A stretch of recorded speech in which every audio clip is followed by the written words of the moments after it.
This is the story of hope, faith, and what can happen when people help other people.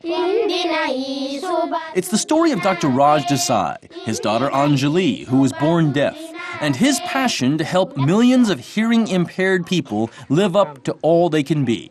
Now with your hearing aid, you can hear better. This is also a story of how a global civic organization, Rotary, practices the motto that it preaches, service above self. Together, Rotary and Dr. Desai formed a model program, one that helps deaf people in Dr. Desai's native land of India, a country with one of the highest rates of deafness in the world.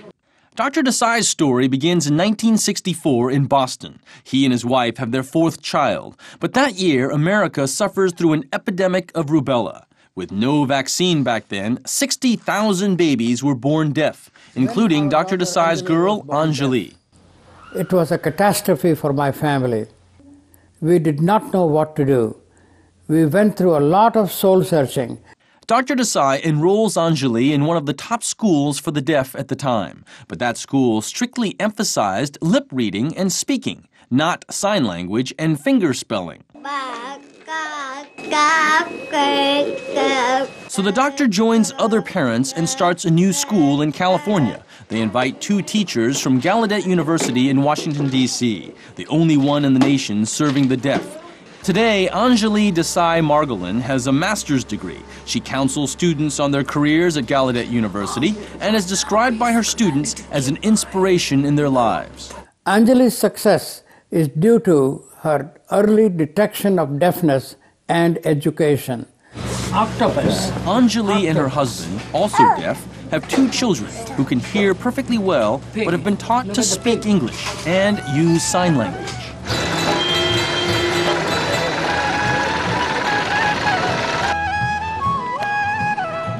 Many years later in India, Dr. Desai would come across the next big challenge in his life. He is contacted by an old friend from the Rotary Club, Ramesh Pai. Ramesh sends the doctor a stunning newspaper article about villages of the deaf in India. In the news story, the reporter is following politicians on the campaign trail. She notices the politicians' words seem to be literally falling on deaf ears.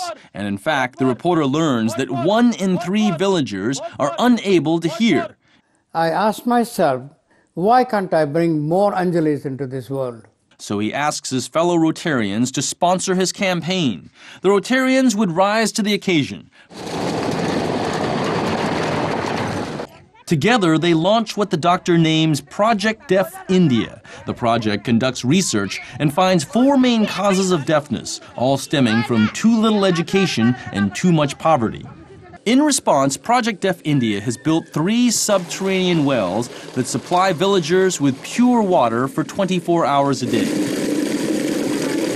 Project Deaf India has set up monthly health clinics to diagnose ear infections and other health problems. The clinic supplies multivitamins and teaches about the dangers of using coconut oil and marrying relatives. Project Deaf India is also trying to provide rubella vaccines to teenage girls so their babies can avoid deafness.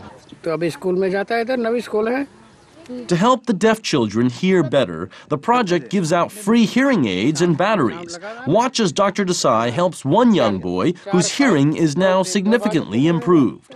He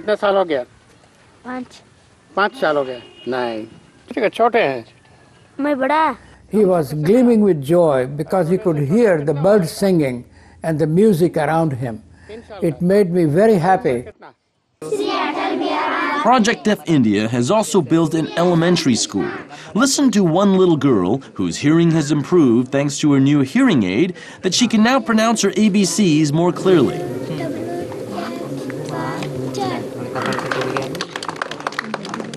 They could contribute greatly to the society. They just need a chance.